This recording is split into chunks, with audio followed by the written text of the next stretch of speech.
तो जैसे कोशिका जो है सजीवों की संरचनात्मक और क्रियात्मक इकाई है और प्रायः स्वतः जनन की सामर्थ्य रखती है। विभिन्न पदार्थों का वह छोटा संगठित रूप है जिसमें वह सभी क्रियाएं होती हैं जिन्हें सामूहिक रूप से हम जीवन कहते हैं। बच्चों, कोशिका का अंग्रेजी शब्द सेल होता है, लैटिन भाषा से लिया गया है, जिसको हम लैटिन भाषा में सेलुला कहते हैं। इसका अर्थ होता है एक छोटा सा कमरा, एक छोटा कमरा। कुछ सजीव जैसे जीवाणुओं के शरीर में एक ही कोशिका से बने होते हैं तो उन्हें एक कोश के जीव कहते हैं, जबकि कुछ सजीव शरीर जैसे मनुष्य का शरीर है अनेक कोशिकाओं से मिलकर बना हुआ है तो उन्हें हम बहुकोशिकीय सजीव कहते हैं। कोशिका की खोज रॉबर्ट हुक ने किया था, 1665 में किया था, और 1839 में श्लाइडेन और श्वान ये वैज्ञानिक थे जिन्होंने कोशिका सिद्धांत प्रस्तुत किया। इनके अनुसार सभी सजीवों का शरीर एक या एक से अधिक कोशिकाओं से मिलकर बना होता है और सभी कोशिकाओं की उत्पत्ति पहले से ही होती है। बच्चों, कोशिकाएं जो होती हैं वो दो प्रकार की होती हैं, प्रोकैरियोटिक कोशिका और यूकैरियोटिक कोशिका। प्रोकैरियोटिक कोशिकाएं जो होती हैं वो स्वतंत्र होती हैं, जबकि यूकैरियोटिक कोशिकाएं जो होती हैं वो बहुकोशिकीय प्राणियों में पाई जाती हैं। और प्रोकैरियोटिक कोशिका में कोई स्पष्ट केंद्रक नहीं होता है। अगर हमें पहचानना होता है कि यूकैरियोटिक और प्रोकैरियोटिक में क्या डिफरेंस है तो सबसे पहले आप ये समझिएगा कि केंद्रक को ही लिया जाता है कि प्रोकैरियोटिक कोशिका में केंद्रक का अभाव होता है, या इसमें पाए जाने वाले जो अल्प विकसित केंद्रक होते हैं उनको हम केंद्राप कहते हैं। ठीक, जो कोशिका द्रव्य में बिखरे रहते हैं। और इस प्रकार की कोशिका कहाँ पाई जाती है? जीवाणुओं में पाई जाती है, नीली हरी शैवाल में पाई जाती है, और जितने भी उच्च श्रेणी के पौधे हैं या जंतु हैं यूकैरियोटिक प्रकार की कोशिकाएं पाई जाती हैं। यूकैरियोटिक कोशिकाओं में केंद्रक पाया जाता है, संगठित केंद्रक पाया जाता है। समझ में आ रहा है? प्रोकैरियोटिक कोशिकाओं में केंद्रक नहीं पाया जाता है, या हम कहें अल्प विकसित केंद्रक पाया जाता है। तो अल्प विकसित केंद्रक को हम क्या कहेंगे? केंद्राप कहेंगे, जो कोशिका द्रव्य में बिखरे रहेंगे। लेकिन यूकैरियोटिक कोशिकाओं में क्या होता है कि संगठित यानी कि स्पष्ट केंद्रक पाया जाता है जो एक आवरण से ढका होता है। अब देखिए कोशिका की संरचना के बारे में। कोशिकाएं जो होती हैं वो सजीव होती हैं और सभी तरह के कार्य करती हैं, जिन्हें हम सजीव प्राणी करते हैं वो सारे कार्य कोशिकाएं करती हैं। जैसे इनका आकार जो होता है वो कैसा होता है? अति सूक्ष्म होता है। आकृति कैसी होती है? गोलाकार होती है, अंडाकार होती है, स्तंभाकार होती है, रोम युक्त होते हैं, कशाभिका युक्त होते हैं, बहुभुजी प्रकार के होते हैं, और एक जली ऐसी एक वस्तु द्वारा, जली ऐसी पदार्थ होती है जिसके द्वारा ये घिरे होते हैं। और जब जो आवरण होता है उसको हम कहते हैं कोशिका आवरण या सेल मेम्ब्रेन कहते हैं, या कोशिका झिल्ली कहते हैं। यह झिल्ली सिलेक्टिवली परमेबल होती है, जिसका मतलब होता है कि झिल्ली किसी पदार्थ को मुक्त रूप से पार होने देती है।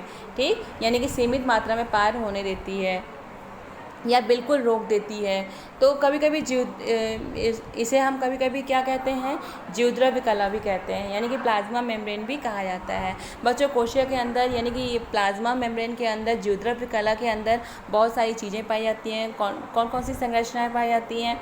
केंद्रक व केंद्रिका पाए जाते हैं, जीवद्रव्य पाया जाता है, गोल्जी बॉडी पाया जाता है, माइटोकॉन्ड्रिया पाया जाता है, एंडोप्लाज्मिक रेटिकुलम होता है, गुणसूत्र होते हैं यानी क्रोमोसोम्स होते हैं, और जीन्स होते हैं, राइबोसोम्स और सेंट्रोसोम्स होते हैं, और प्लास्टिड्स होते हैं। इन 8 के बारे में मैंने आपको डिटेल में बताया हुआ है, और एक बार फिर से इसको हम एक बार समराइज़ कर दे रहे हैं जिसे आप फिर से इसको एक बार समझ सकिए।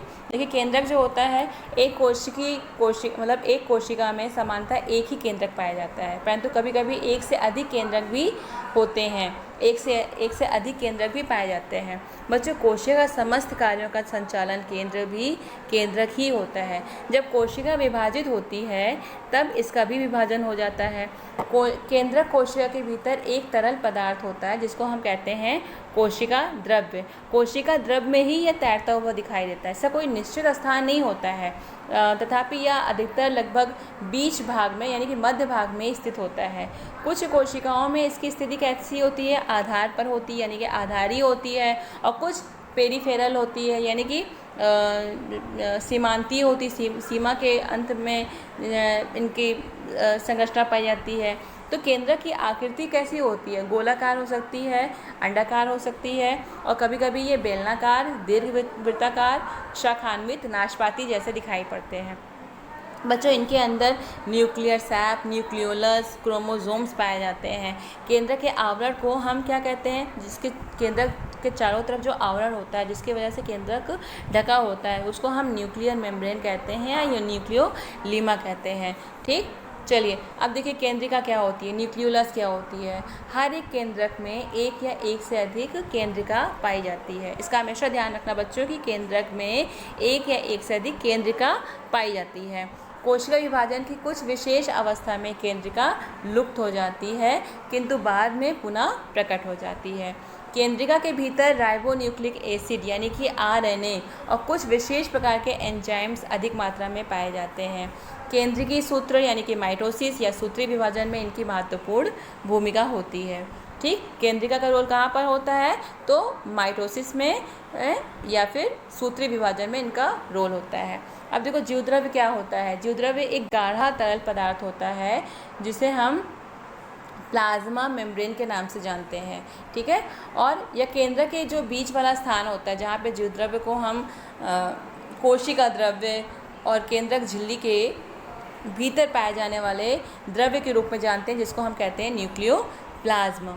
कोशिका का यह भाग अत्यंत कैसा होता है, चैतन्य होता है और कोशिका की समस्त जैविक क्रियाओं का केंद्र होता है, यानी कि ये ज़्यादा एक्टिव होता है। यह भाग जो होता है वो ज़्यादा एक्टिव होता है, इसलिए इसको हम सजीव कहते हैं, लिविंग कहते हैं। जीव वैज्ञानिक जो है इसे जीवन का भौतिक आधार नाम से संबोधित करते हैं, यानी कि प्रोटोप्लाज्म क्या है, जीवन का भौतिक आधार है। कुछ वैज्ञानिकों ने इसका नाम दिया हुआ है। तो आधुनिक जीव वैज्ञानिकों ने जीवद्रव्य का रासायनिक विश्लेषण किया तो उन्हें पता लगा कि इनका निर्माण किन किन घटकों द्वारा हुआ है, किंतु इस आज तक किसी भी वैज्ञानिक को उसमें जीवद्रव्य उसमें यानी कि जीवद्रव्य में प्राण का संचार करने में हाथ नहीं लगा है। ऐसा यह है कि यह है क्या है, प्रकृति का रहस्यमय पदार्थ माना गया है। जीवद्रव्य का निर्माण बच्चों कार्बन, हाइड्रोजन, ऑक्सीजन और अनेक ऑर्गेनिक और इनऑर्गेनिक पदार्थों से बना हुआ होता है। इसमें जल की मात्रा कितनी होती है, 80% होती है, प्रोटीन 15% होता है और फैट कितना होता है, 3% होता है, कार्बोहाइड्रेट 1% होता है और अकार्बनिक लवण की मात्रा यानी कि इनऑर्गेनिक लवण की मात्रा कितनी होती है, 1 होती है। जीवद्रव्य कई प्रकार होते हैं, जैसे कोलाइड, कड़ाव यानी ग्रैनुलर, तंतुमय यानी कि फाइब्रिलर, जालीदार यानी कि रेटिकुलर, कोपिकाकार यानी कि एल्व्यूलर आदि प्रकार के। ठीक, और बच्चों गोल्जी बॉडी क्या होती है, गोल्जी apparatus क्या होती है। सबसे पहले तो इसका नाम जो है इसके खोजकर्ता कैमिलो गोल्गी के नाम से इसका नाम पड़ा, कैमिलो गोल्जी या कैमिलो गोल्गी, आप जो भी कहना चाहो कह सकते हो। इन्होंने 1898 में इसकी खोज की थी। सबसे पहले खोज कब की थी, 1898 में खोज की थी। यह अंग साधारणतः केंद्र के समीप अकेले या समूहों में पाया जाता है। इसकी रचना 3 तत्वों या 3 घटकों से होती है, 3 कंपोनेंट से होती है। कौन कौन सी, सपाट कोश यानी कि फ्लैटेंड सैक्स, बड़ी बड़ी रिक्तिकाएँ यानी कि लार्ज वैक्यूल्स और आशय यानी कि वेसाइकस। या एक प्रकार का एक जाल जैसा दिखाई देता है। इसका कार्य क्या होता है, कोश की सिक्रीशन यानी कि सेलुलर सिक्रीशन, कोश की श्रवण का काम करती है और प्रोटीन का, वसा का और एंजाइम्स का स्टोरेज का काम होता है इसका। ठीक है, गोल्जी बॉडी का काम क्या होता है, एक तो ये नेट जैसी दिखाई देती है, नेट पूरा जाल इसका बना होता है, जाल जैसे दिखाई देती है, और ये सेलुलर सिक्रेशन का काम करती है और प्रोटीन, वसा और एंजाइम्स का भंडारण का काम करती है। ठीक है, गोल्जी बॉडी के बारे में आपको बताया था कि एंडोप्लाज्मिक गोल्जी बॉडी जो है वो कैमिलो गोल्जी ने इसकी खोज की थी, इसलिए इसका नाम गोल्जी कॉम्प्लेक्स बना था। अब बात करेंगे हम माइटोकॉन्ड्रिया की, जिसको हम कोशिका का पावर हाउस भी कहते हैं, और यह कणिकाओं और शलाकाओं की आकृति वाले होते हैं, यानी ग्रैन्यूल्स जैसे दिखते हैं, या रॉड के शेप में दिखते हैं। और ये कहाँ पर होते हैं, कोशिका द्रव में होते हैं। कहाँ पाए जाते हैं ये, कोशिका द्रव में होते हैं। बच्चों इनकी संख्या जो है जंतुओं में 5 लाख तक हो सकती है और इनका आकार जो होता है 1/2 माइक्रोन से लेकर 2 माइक्रोन के बीच होता है। अच्छा, रेयर केसेस में इनकी लंबाई कितनी होती है? 40 माइक्रोन तक हो सकती है। लेकिन इनके बहुत सारे कार्य बताए गए हैं जो इनकी आकृति पर निर्भर करती है। यद्यपि इनका मुख्य कार्य क्या है? कोशिकीय श्वसन यानी कि सेलुलर रिस्पिरेशन बताया गया है, और इन्हें कोशिका का पावर प्लांट कहा जाता है क्योंकि इसमें आवश्यक ऊर्जाओं की आपूर्ति होती रहती है, क्योंकि इन्हीं से हमें ऊर्जा मिलती रहती है। अब बात करते हैं हम एंडोप्लाज्मिक रेटिकुलम की। यह जालिका जो होती है वो कोशिका द्रव में पाई जाती है, और कोशिका द्रव में वेसाइकल्स के रूप में, ट्यूब्यूल्स के रूप में फैली रहती है।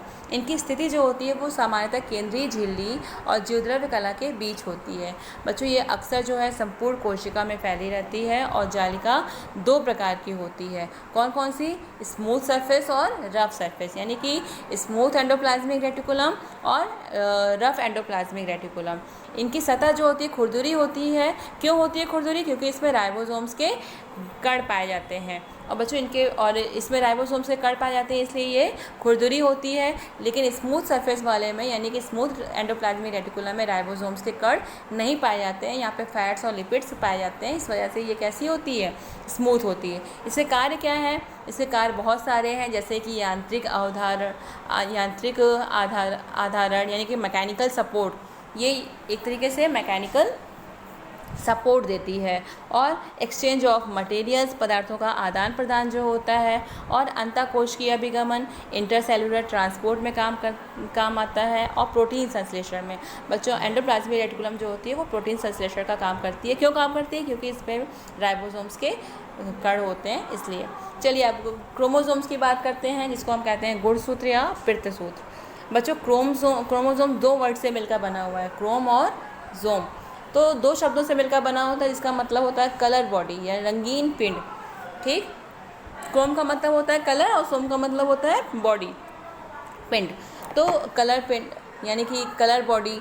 ठीक, गुणसूत्र केंद्रकों के भीतर जोड़ों में पाए जाते हैं। कोश का विभाजन जब होता है तो उसके साथ केंद्रक सहित ये बढ़ जाया करते हैं। इनमें से जीवों की पूर्वजों की पैतृक गुणों का वाहक कहा जाता है, क्योंकि भाई इससे क्या होता है कि पैतृक गुण जो है एक जीन से दूसरे जीन में ट्रांसफ़र होते रहते हैं। तो इनकी संख्या जीवों में निश्चित होती है, जो 1-2 जोड़ों से लेकर कई 100 जोड़ों तक हो सकती है। इनका आकार क्या होता है? 1 माइक्रोन से लेकर 30 माइक्रोन तक होता है। इनकी आकृति साधारणतः अंग्रेजी भाषा के अक्षर एस जैसी होती है, और इसमें न्यूक्लियोप्रोटीन मुख्य रूप से पाए जाते हैं।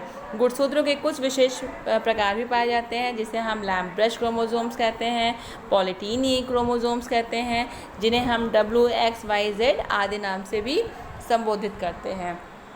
नेक्स्ट देखते हैं जीन के बारे में। जीन जो होता है वो करियर होता है हेरिडिटी कैरेक्टर्स का, यानी कि पैतृक गुणों का वाहक माना जाता है। क्रोमोसोम्स या गुणसूत्र यानी कि पितृसूत्र, इनका निर्माण हिस्टोन प्रोटीन से होता है, और डीऑक्सीराइबोन्यूक्लिक एसिड से होता है, और आरएनए से मिलकर बना होता है। बच्चों, क्रोमोसोम्स का निर्माण किससे होता है? हिस्टोन प्रोटीन से होता है, डीएनए से होता है, और आरएनए से होता है। जीन का निर्माण इन्हीं में से एक डीएनए के द्वारा होता है। ठीक, कोश का विभाजन के फलस्वरूप जब एक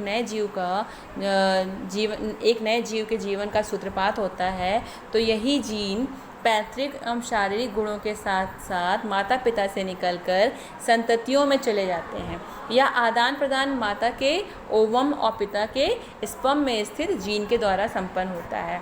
सन 1970 के जून महीने में अमेरिका में स्थित वैज्ञानिक कौन थे? श्री हरि गोविंद खुराना। इन्होंने कृत्रिम जीन उत्पन्न करने की अभूतपूर्व सफलता प्राप्त की थी।